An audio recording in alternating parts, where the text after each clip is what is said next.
let me see, a couple announcement types of things first.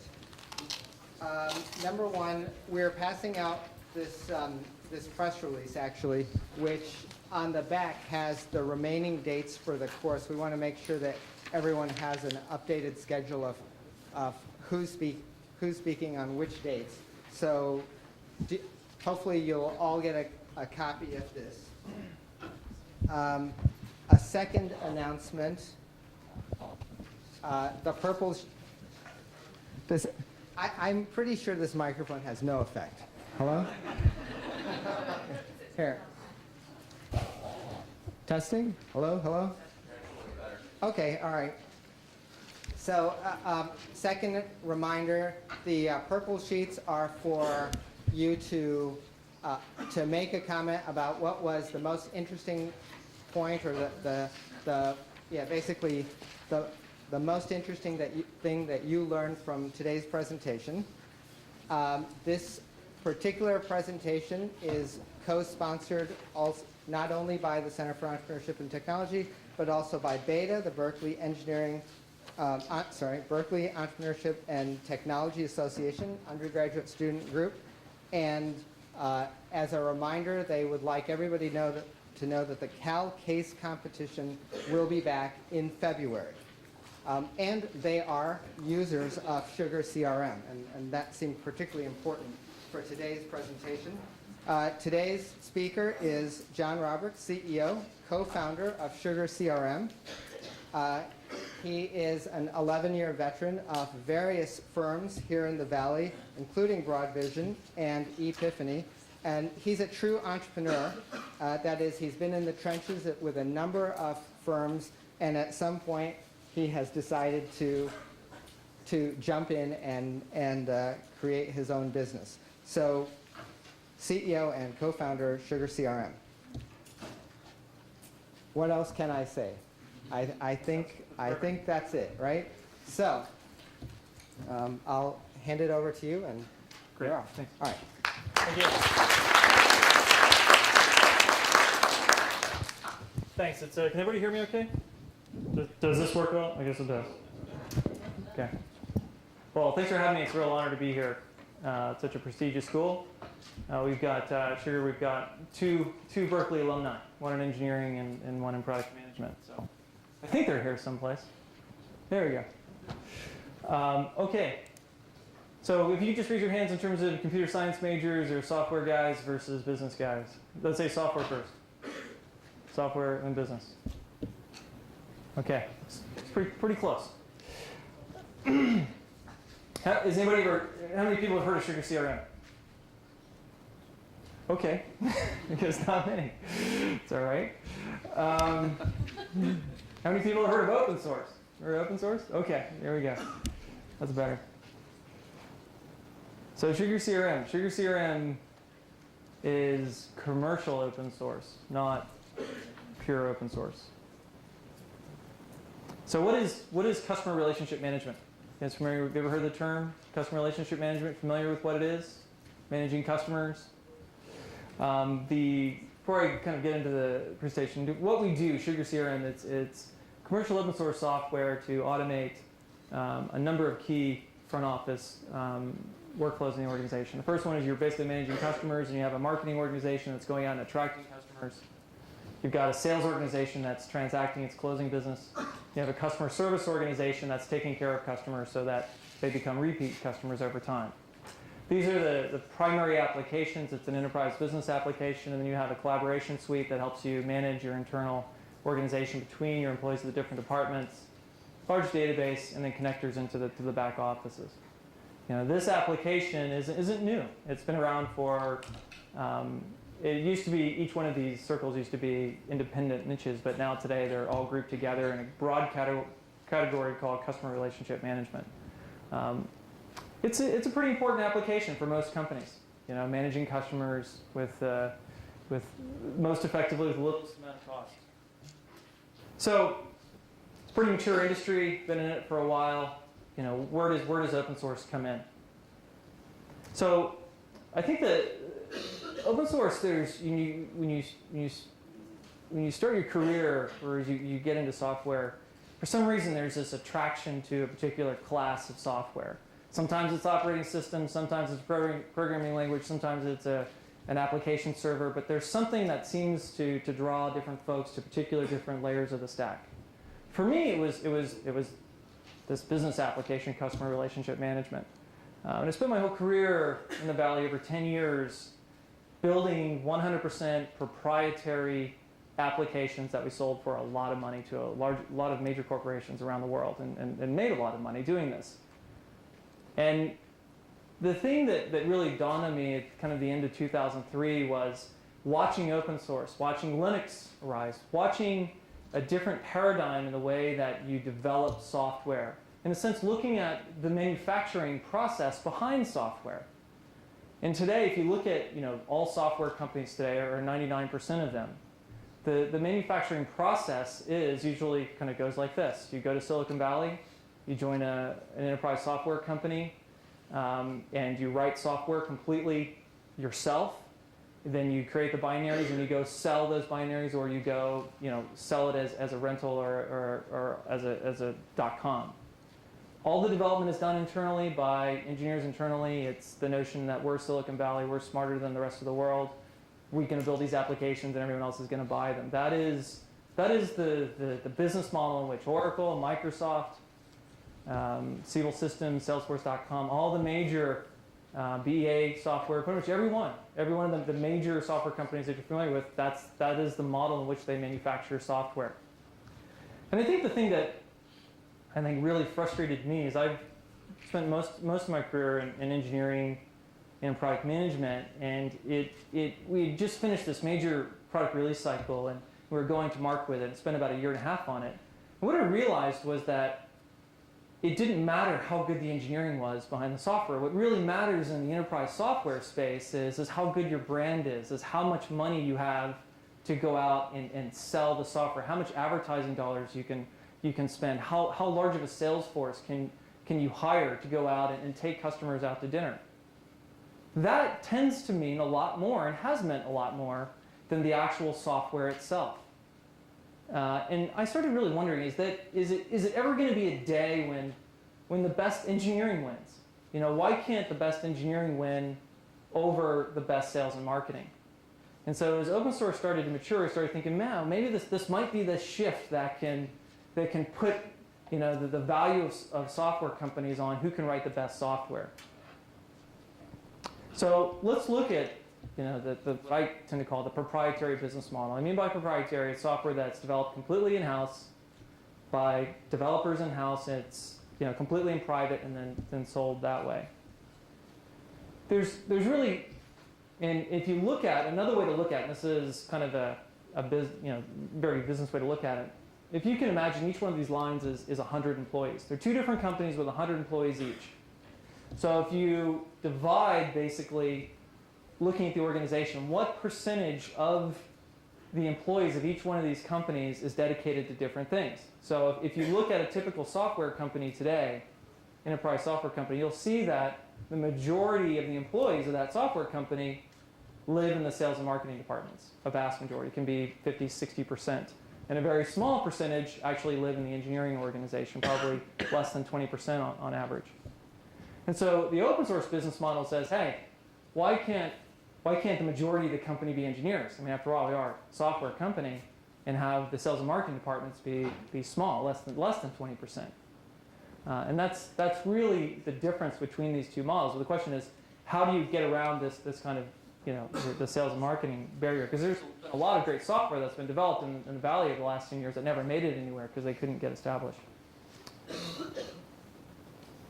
So here's kind of a good example. This is a company called Salesforce.com.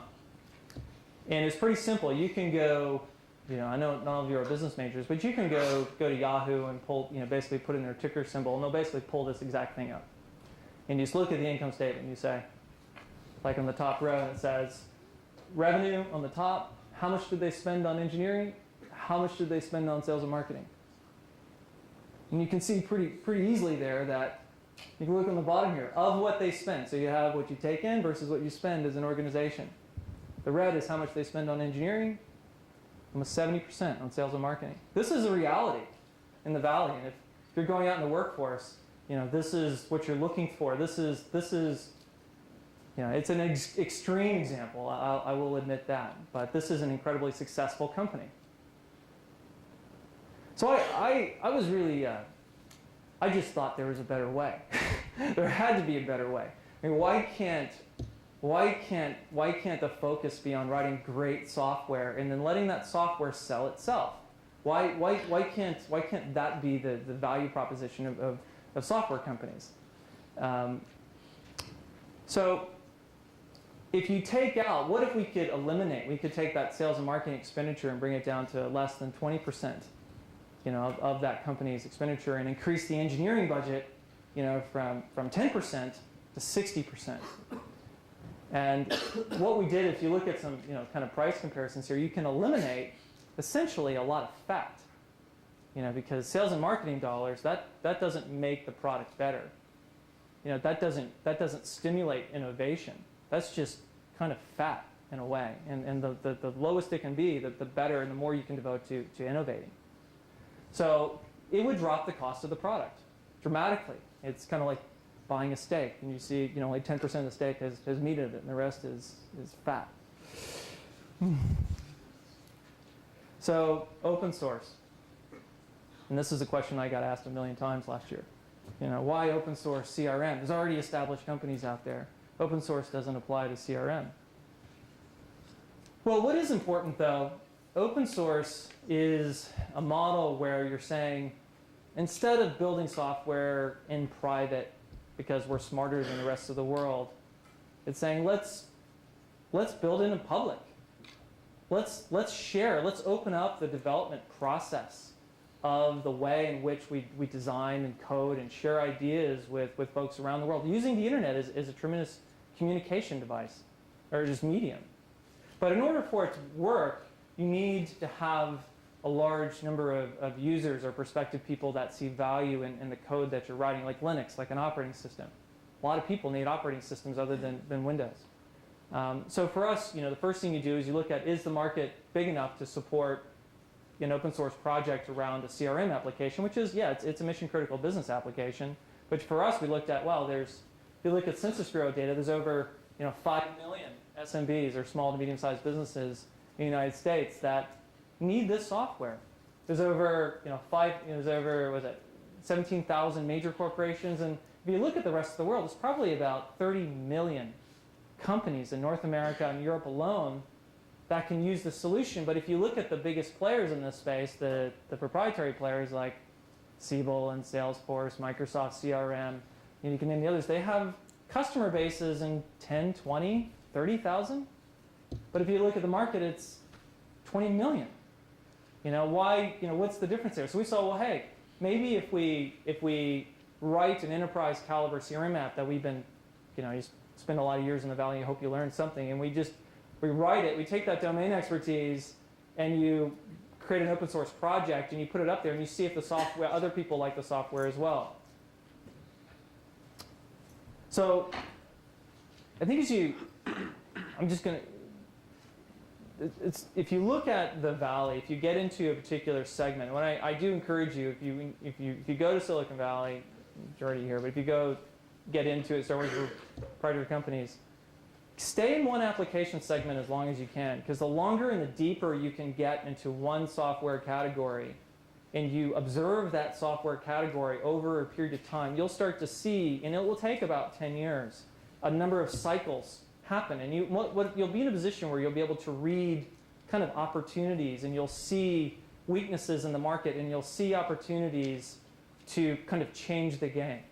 Because Silicon Valley and software, it's an industry that's very susceptible to technology shifts. And as we see, you guys see, programming languages are constantly changing, development tools are constantly changing, and every time that happens, software needs to be rewritten to take advantage of the new capabilities of the new software.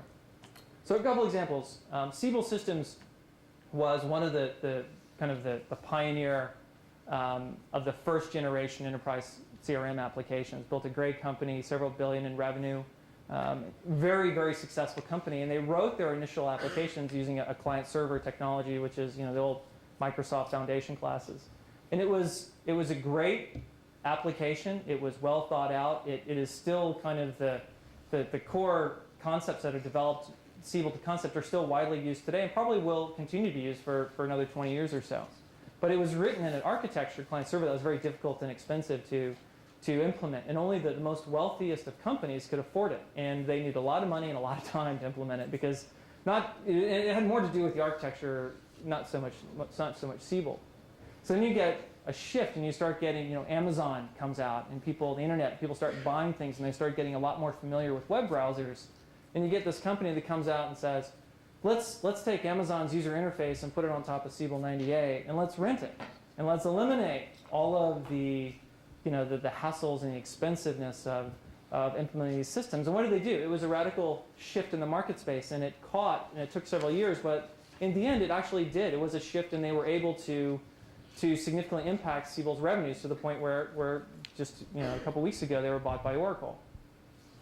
Now we're seeing what we saw was, hey, there's not that much difference between the client-server business and the hosting business because they both use the way in which they manufacture their software is very closed source, proprietary, very small engineering teams done completely in-house, non-shared with the world. Here is the service, you buy it. It's the method in which it's sold is still very proprietary.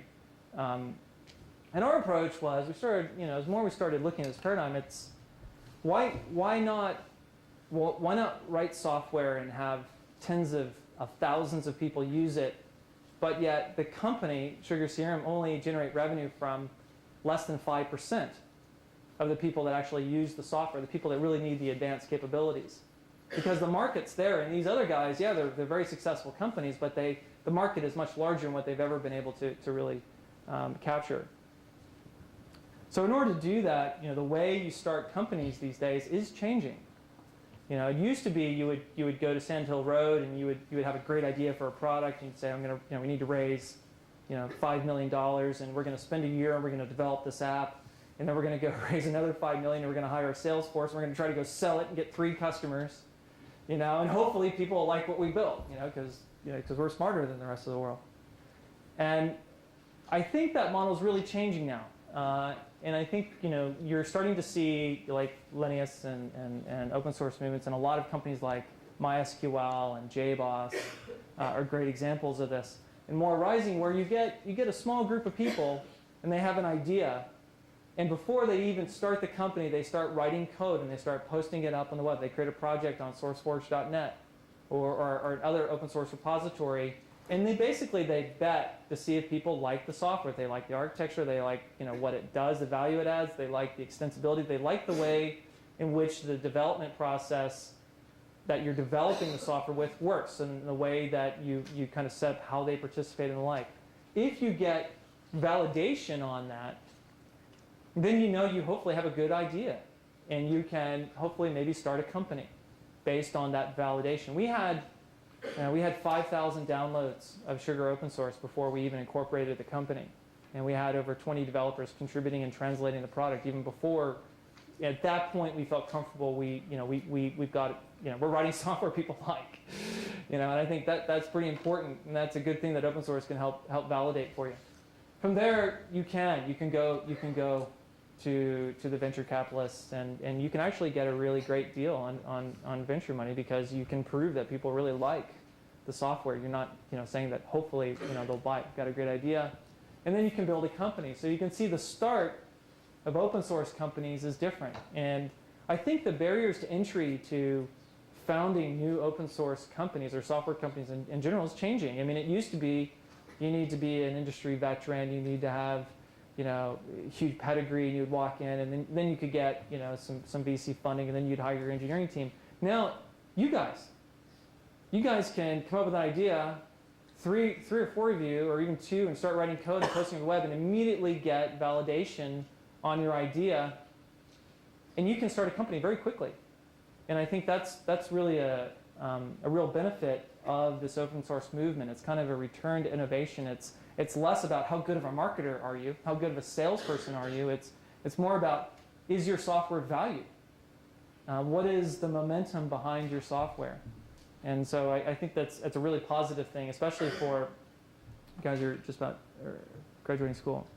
So what is different? So if our sales organization, marketing organization isn't, the core competency of the company, what is? Well, it's our open source project. You guys familiar with the open source projects?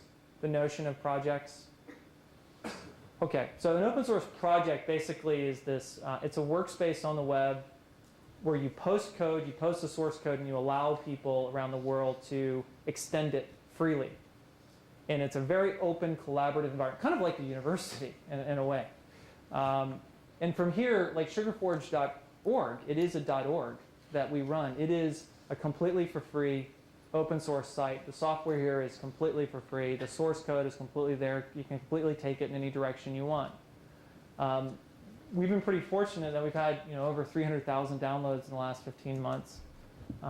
We've been 14,000 project members, active project members, probably 2,300 developers around the world are building extensions on and doing these modules on the Forge and taking the code base in all sorts of kind of new, cool directions that would never happen if we were a proprietary software company.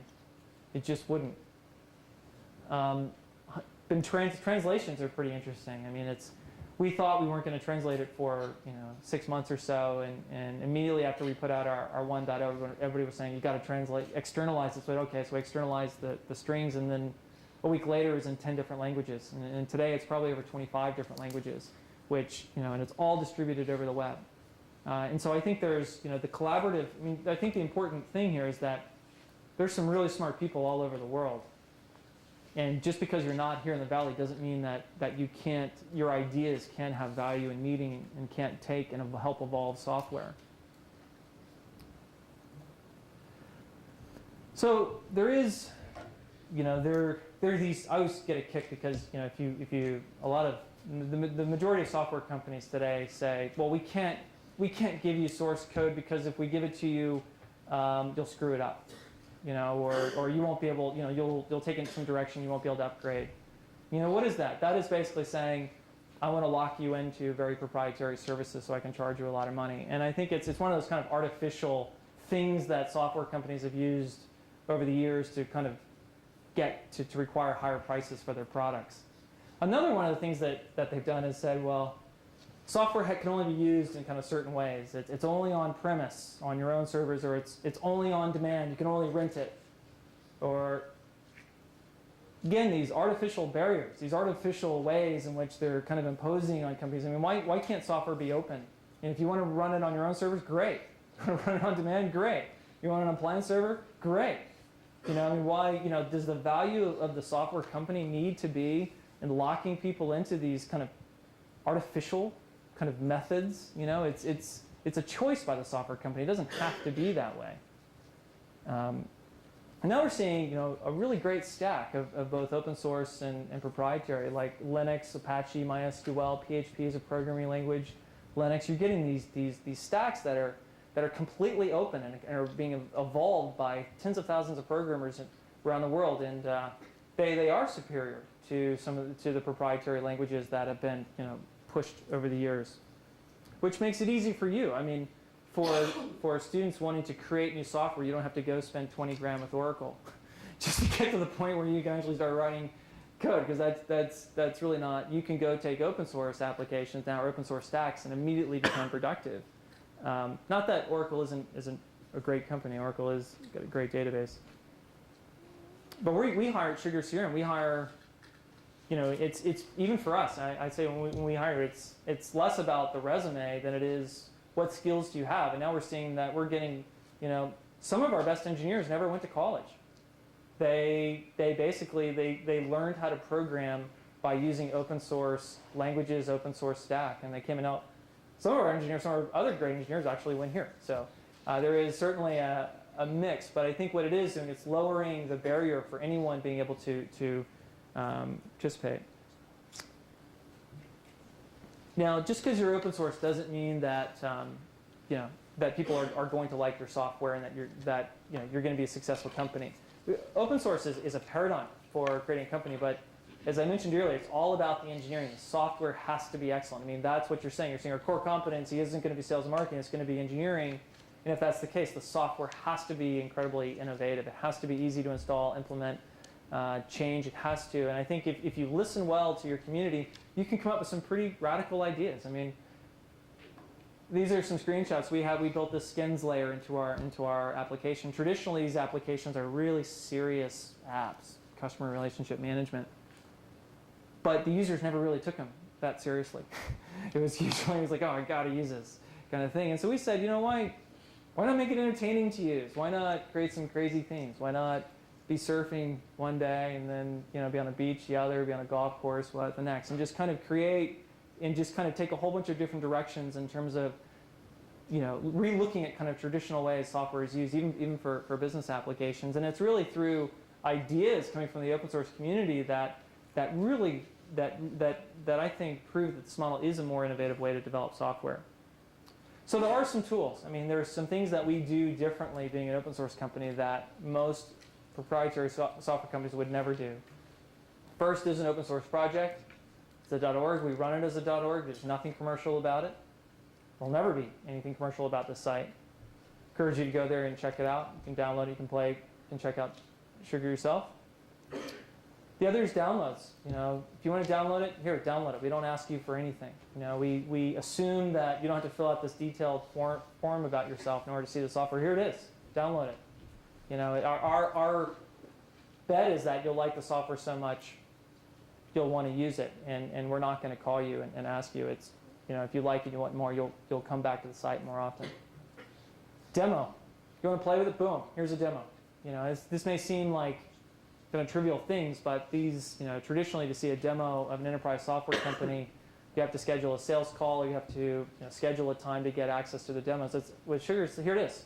It's being very upfront. Here's the software. Here's the source code. Here's a demo. Not only that, here are the forums. If you go to our forums on our homepage, most proprietary software companies would never add forums. Why? Because you're going to have a bunch of people on your website, talking about things you don't want talked about, like your bugs in your software or how frustrated they are they weren't able to do this or that. And you get all these discussions, and that's why you don't go to most software companies and see forums and you see, we have 100, 150 people online all the time discussing in our forums. But our approach has been, hey, why not? All software has bugs. What's so wrong? What's so wrong with people knowing what bugs you have and don't have? And promoting free discussion in terms of where should the software go next versus the Silicon Valley, we're smarter, we're going to do what the world needs. I mean, let's listen. And I think what happens is you do get more ideas in software. So forums are a big component. What you're doing is you're getting more people involved in the development process.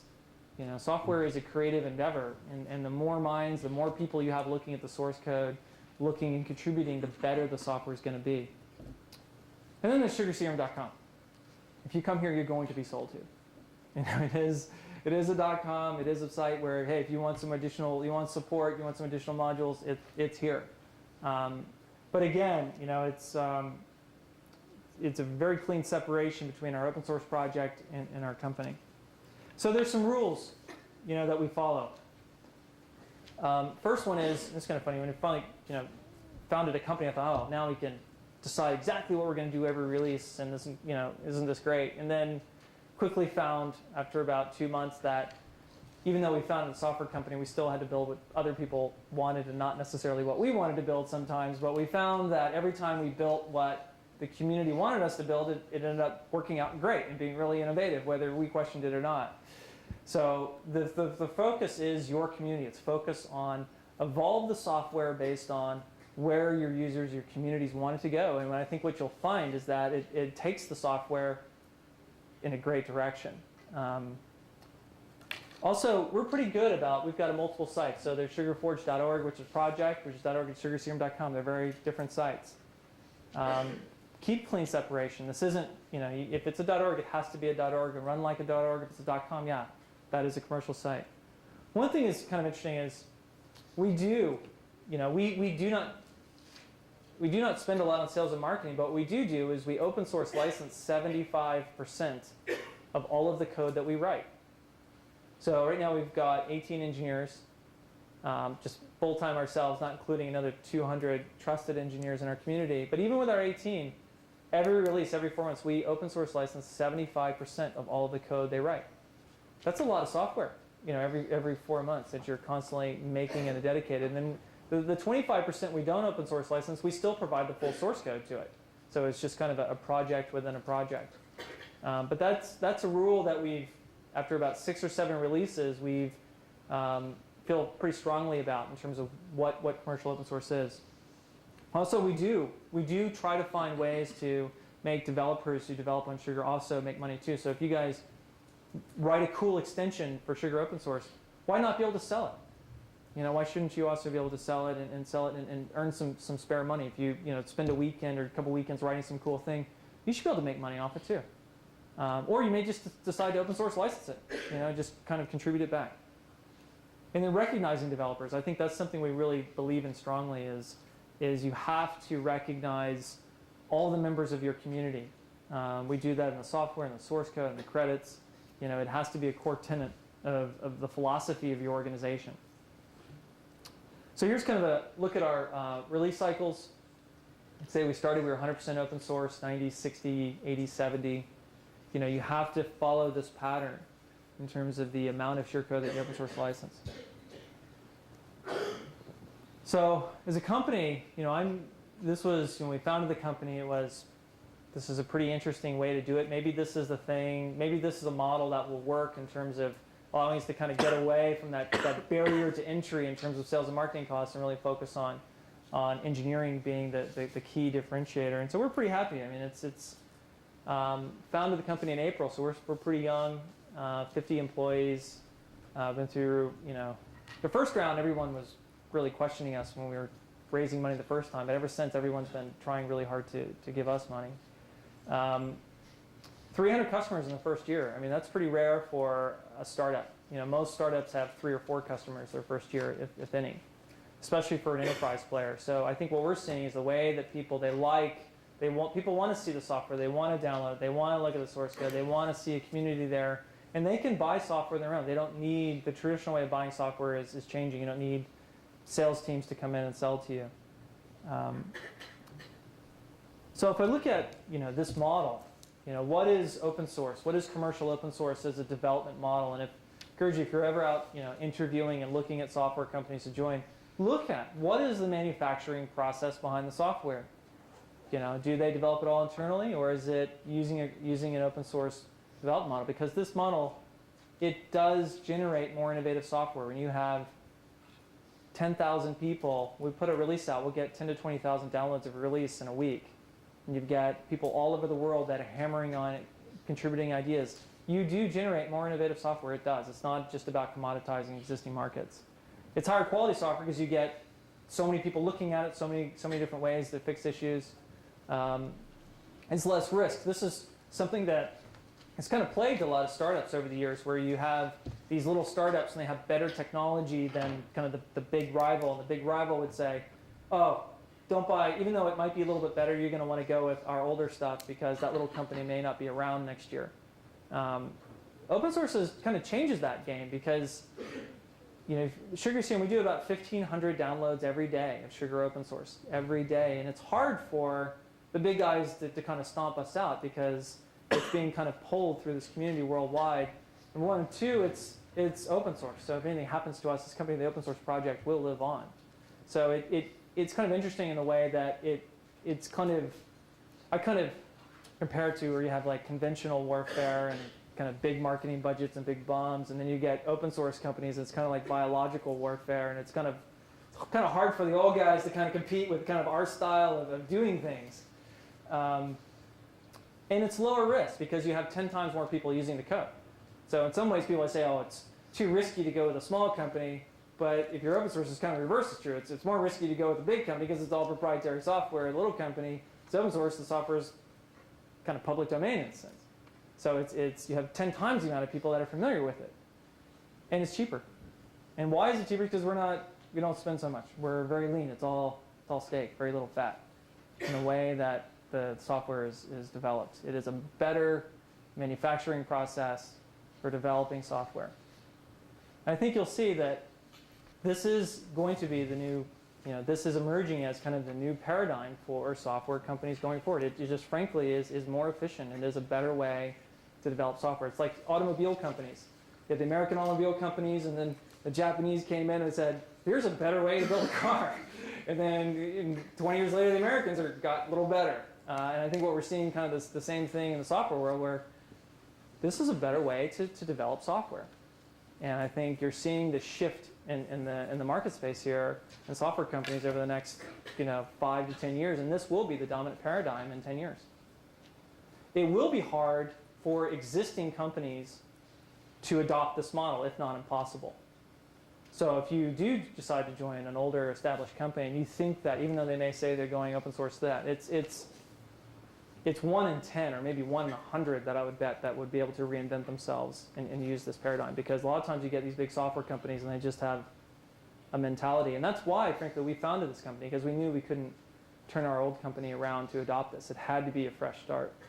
So more than likely, it's going to be a newer company that adopts this versus an older company. So that's it in my presentation. I'd like to open it for questions if there are any. Yep. So how does Sugar generate revenues through support? Great question. So does Sugar develop revenues through support? That's Just remember to repeat the questions. Yeah, I will. Everyone, there's this notion that it's open source is kind of funny in the way that there's these perceptions. One is you're not allowed to sell software, but you can kill as many trees as you want and sell books, right? Versus software is pretty easy to distribute. I think it revolves. There's different species of open source companies. There are open source companies like Red Hat that will go out and they'll harvest the works of others and create a stable distribution of it, Red Hat Enterprise Linux or Fedora, and then redistribute that. But they themselves, they didn't actually author that software. So what they can do is sell support for it. And so I think that's where you kind of got this notion that open source, you make money by selling support. Our philosophy, we author software, and then we choose to open source license it. I'm not a big believer in writing software that needs a lot of support. I don't want to hire a big support team. I don't think, frankly, great open source projects won't need support. It should be easy to install. So the way we generate revenue is Sugar Open Source is really designed for 20 users and under. It's like the ultimate enterprise class CRM app for 20 users and under. Above that, you start needing more advanced functionality, advanced security, advanced analytics, advanced capabilities for large organizations. Those companies can afford our prices, number one, and they can afford to fund the development. And so we have, like, on-premise is $239 a year per user. And it's a subscription every year, and we include service and support. So it does include service and support with it, but it does include some additional software. But we still provide the full source code. We kind of treat it as a project within a project. It's kind of like the pro project inside of the open source project. Yeah. I have a couple questions. I'm wondering about your developers. How many do you have inside and outside of the company? And you said that you have 18 engineers and 200 trusted. So how, do you have different levels that the programmers work in? And how do you do the pay system and managing, trying to optimize what developers work on, how much managing do you do? A lot. Because, that is, myself as a CEO, I spend 80% of my time, 60, 70% of my time on engineering and development, and the littlest as possible as I can on sales and marketing, because that's kind of what the success of our business model is based on. So our engineering team, it's grown. So we've got, if you look at Cupertino, and what we have done is kind of our core engineering team, and we have kind of traditional engineering release cycles where they average about 4.5 months, and basically at the end, we do no more than 4.5 months. We'll go through a release process, we'll ship a release, we'll get a huge amount of feedback on it, we'll spend a week basically kind of distilling it down. Of the 100 things we like to do, we're going to be able to do these 30, and we'll distill it down to these 30, and we'll have a lot of intense meetings and discussions over a period, probably no more than 2 weeks. Then we'll flesh it out with kind of our extended developer community. And these are folks, open source is one of the things where you just don't let anyone commit code into your tree that you don't know. So over time, what you'll see is you'll work with people.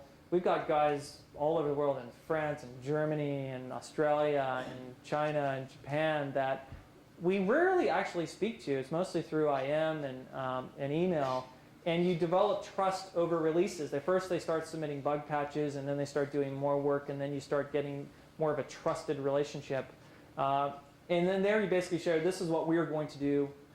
Here are the things that would be great ideas if anybody's interested in doing these. But most of the time it's stuff we try not to say. We leave it up to them. We don't want to. One of the things we did do in our latest release is we built what's called a module loader architecture, where we said, here's this kind of core kernel of Sugar open source, and instead of, we wanted to separate our engineering process from the engineering processes of other developers. So we built basically a module loader specification or a plugin specification, and then we built a Forge, which is basically a software repository where anyone can create a module and they could package it according to this spec, which is pretty simple. And then it's up to them. They can release it whenever they want. It's completely independent, and it just kind of plugs in like a plugin. That works really well. All of our language packs work that way. And we found that's kind of a nice hybrid where you're kind of giving control. You don't ever want to slow someone down from introducing new ideas. And then sharing those ideas, most importantly. But then again, you don't want to include everyone's ideas into this one app, because it's going to start looking really weird. So we found that kind of a modular architecture tends to work pretty well, and a specification around a plugin architecture works well. And then you get trusted guys start contributing more to the core. Did I answer your question? What about the pay system? Do the trusted developers get any compensation, or are they just working as open source? It depends. We never. There are a couple rules we have. A lot of running an open source project, it is kind of a mini society in a way. It is. I mean, I don't want to kid you, it is. And I think when you're looking at open source projects, you want to look at what's the philosophy behind the way this project is run. Our philosophy is, if you contribute something, it'll always remain open source, period. We would never use anyone's idea and put it in anything other than open source product, period. What we do sometimes, though, is we get like translators. They'll translate the product, and we'll say, here's a copy of Pro and Enterprise. Would you mind translating the whole thing? Sure, no problem. So we give them our whole product suite, and they end up doing a little bit more than they would just for the open source. So we find that works a lot. We also have recognized developers logos that we do award developers that actually do good work. And there's a sense of pride we found. We do recognize in our forum. They're senior members, they're senior moderators. Because it just seems like that seems to be more important than anything else, at least initially. And then now we're coming out with sugarforge.com, so they can actually kind of do what we're doing. They can have their open source module and then their pro module that they can sell, and creating an environment where they can make money as well. Yep. So how do you think that SugarCRM can beat like the major players? I mean, just the cost of upgrading seems like the biggest hurdle that you have to surmount in getting your product into the major companies. Yeah, you'd think it would be, but it's not turning out to be that way. It's kind of funny sometimes. We're 100% inbound in terms of we don't cold call. We don't. In fact, I think we have 300 customers. I think we've done 5 field sales calls. People call in and they'll say, "Yeah, I've been running Sugar open source for 6 months. Love it. We want to go to Pro because we're going to go from 15 to 35 guys. We just want support. It's not that much, and we just love it. It's a great value." And then they just overlay Pro right on top of open source, and it's pretty easy. We get a lot of customers that, and we sell we have a little professional services team. It's not our mission to sell professional services, but that just does data imports. If you want to get off Salesforce or Siebel or Goldmine or Act, whatever, it's pretty easy. And also, we've got 60 partners around the world, and that's what they do. And a lot of those guys are the ones that actually do a lot of extensions. They do a lot of the translations, and they'll go in and say, "Yeah, we do the French translation to Sugar," and that kind of helps them. Why not allow your partners to participate in the development and help differentiate themselves? But we've signed, in the first year we've got, NASA Ames is a great customer, MCI, Avid Technology. I mean, it's been amazing the amount, the adoption. And because what we're saying is, here's the software, download it, see if you like it, see if your team likes it. So the sales cycle is actually pretty small. And it hasn't been an issue that we found. Yep. What type of liability does your company see using open source? Is there any kind of liability? Great question. No, because we are authors of open source. So if you author something, you know the history of the code. You you know its origin. You know who paid for the engineer. So it's not like somebody developed something on somebody else's time and submitted it, and that's where that company would get upset. I think that's what happens sometimes. But we one of the things that we did decide to do is to kind of observing the whole SCO Linux ordeal. We felt it was important to own the copyright to the code base, at least our core code base from day one. So at any point, anyone can get a commercial licensed version of the code if they wanted to, so they're not bound by the open source. And so we have a complete documented history. For major contributions, we do require contribution agreements or assignment agreements. And basically, it's just they're assigning us the copyright because we just have to have it. And they want us to have it because what we find is they want the software to be used more than not. And what we do is we recognize them as developers. We'll give them pro code or whatever in turn. But that's a very important question. That's the thing. That's the one advantage we do have is in being authors of software is you can stand behind the authenticity of it. In the back. What kind of license is it released under? And do you have any thoughts about the GPL, the proposed changes to it? We use the MPL, which is probably the second or third most popular one. It's the Mozilla Public license. We chose it just because when we founded the company, we knew these applications, there's a lot of extensions written to them. And we knew that we were going to be making money off extensions. Even though we authored it, we weren't necessarily bound by derived works, but we felt it was important that our ecosystem and other developers around it could also make money off it. So the MPL is a file-based license, so as long as you're not modifying this file for this file to work, because if it's just calling the APIs, then you can license it however you want.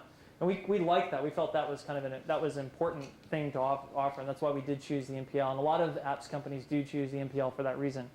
GPL would have made it much more difficult for some of our core developers who are guys that just work out of their houses in the mountains or wherever, and they just, they would never be able to make anything. Everything, it would infect everything. But we actually do license some stuff GPL. GPL is a really, it's a great license. I think GPL 3.0 is going to come out next year is going to really stir things up. I think, it's a 10-year-old license, and I think it needs to be updated, but I think it's going to, I'm a supporter of it. We may move to it. We'll have to see. I mean, it's still in definition. But choosing your license is really important. I think the MPL we like it. It's worked for us because it's non-viral. It doesn't infect other software, and we thought that was important. A last question. Okay.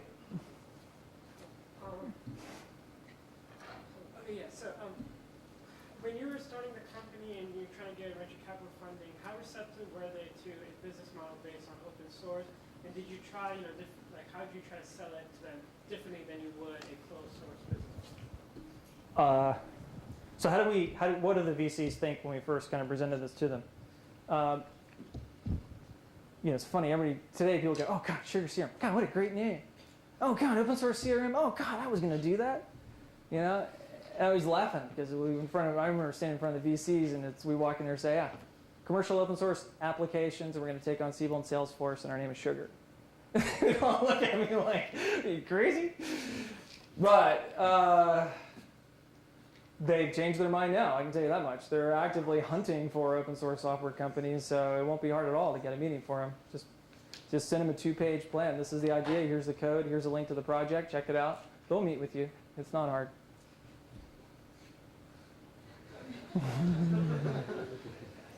Okay, well that's it. Thank you very much.